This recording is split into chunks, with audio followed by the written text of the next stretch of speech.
ആഴ്ചയുടെ ആദ്യ ദിനങ്ങളിൽ വിപണിയിൽ നേട്ടമായിരുന്നെങ്കിൽ അവസാന 2 ദിവസങ്ങളിൽ ഉണ്ടായിട്ടുള്ള വിൽപ്പന വിപണിയെ നഷ്ടത്തിലാക്കി. പശ്ചിമേഷ്യയിൽ രൂപപ്പെട്ടിട്ടുള്ള പുതിയ അസ്വസ്ഥതകളാണ് വിപണിയിലെ വിൽപ്പനയ്ക്ക് പ്രധാനപ്പെട്ട ഒരു കാരണം.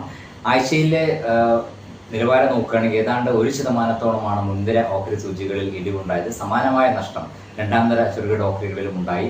വിദേശ നിക്ഷേപ സ്ഥാപനങ്ങൾ ഈ 2 ദിവസങ്ങളിലും വിപണിയിൽ വിൽപ്പനയിലായിരുന്നെങ്കിൽ കൂടി ആഭ്യന്തര നിക്ഷേപ സ്ഥാപനങ്ങൾ വളരെ മികച്ച രീതിയിൽ വിപണിയിൽ നിക്ഷേപം നടത്തിയെങ്കിലും വിപണിയുടെ വീഴ്ചയെ പ്രതിരോധിക്കാനായില്ല. എങ്കിലും വരും ദിവസങ്ങളിലും ഈ രീതിയിലുള്ള നേരിയ തോതിലുള്ള വിൽപ്പന പ്രതീക്ഷിക്കാമെങ്കിൽ കൂടിയും രാജ്യത്തിന്റെ അടിസ്ഥാന സാമ്പത്തിക ഘടകങ്ങളും മറ്റ് സാഹചര്യങ്ങളെല്ലാം അനുകൂലമായിരിക്കുന്നത് ഏത് ദിവസവും വിപണിയിൽ ഒരു തിരിച്ചുകയറ്റം പ്രതീക്ഷിക്കാം എന്നുള്ളത് തന്നെയാണ്.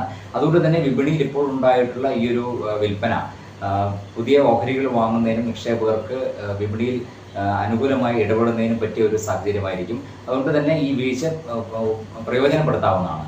എന്തായാലും വരും ആഴ്ചയിലും സമാനമായ രീതിയിൽ ഒരു പക്ഷേ വിൽപ്പന തുറന്നേക്കാം. ഏത് രീതിയിൽ അവിടുത്തെ അസ്വസ്ഥതകൾ ഉണ്ടാകുന്നു, മാറ്റമുണ്ടാകുന്നു, അതിനനുസരിച്ചിട്ടുള്ള ഒരു നീക്കമായിരിക്കാം വിപണിയിൽ പ്രതീക്ഷിക്കുന്നത്.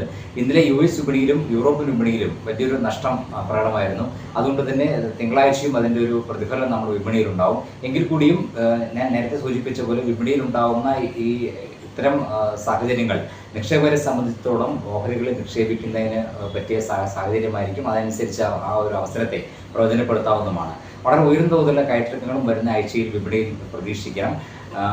അതുകൊണ്ട് തന്നെ ആഗോള സാഹചര്യങ്ങളും വിദേശ നിക്ഷേപ സ്ഥാപനങ്ങളുടെ നിലപാടുകളും ഇനിയുള്ള ദിവസങ്ങളിലും വിപണിയിൽ നിർണായകമായിരിക്കും.